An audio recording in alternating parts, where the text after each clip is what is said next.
In one of your podcasts, you tell the story of Christian clerics asking His Holiness the Dalai Lama what he thought about sin. And the Dalai Lama basically responded that sin was a Christian thing.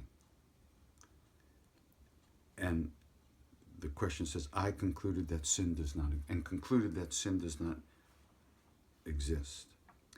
So that's, okay, that's not exactly accurate. Then the question goes on, how can someone best explain that concept to a Christian? Why would you want to? If hurtful actions are not sins, how can they instead be described as just another type of action that we are acting out as we fulfill our karma? And that hurtful actions will eventually balance themselves out in future in our incarnations. This is a very confused question. There's a lot of stuff in here. And I'm not a scholar.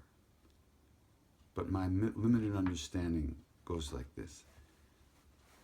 The word for sin in Sanskrit, the word that's usually translated as sin in Sanskrit is pap, P-A-P, which means to burn, what makes us burn. So the idea is that our own actions create suffering for ourselves and others. That's the idea of so-called sin in the Eastern world. The idea of sin in the Christian world is that there's an original sin that we create, that we did, and that threw us out of the kingdom of heaven. They don't really have that.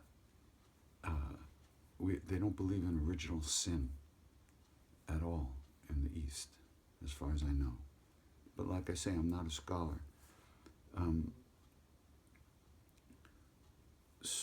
as far as karma, your implication when you say here that if hurtful actions are not sins, how can they be instead be described as just another type of action that we are acting out as we fulfill our karma? No. We have choices we make every moment of every day.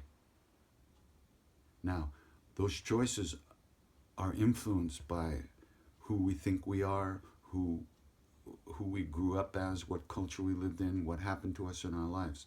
All these choices are not free choices, but they're still choices. And according to the choices we make, we create an atmosphere that surrounds us in our lives. It's not just that we're blindly, that the things we do are just acting out our karmas. No, we have choices we make every day. And it's our job and our responsibility to try to make the choices that create as little suffering and are as least harmful to ourselves and others. But it's difficult to even know what that is in a situation, which is why spiritual practice is so important. It's through doing some spiritual practice that we begin to sit more deeply in ourselves, and we begin to see things in a less colored way. And we might have a better opportunity to act in a way that's not entirely based on selfishness and greed and anger and shame and fear and all the things that propel us through most of our days.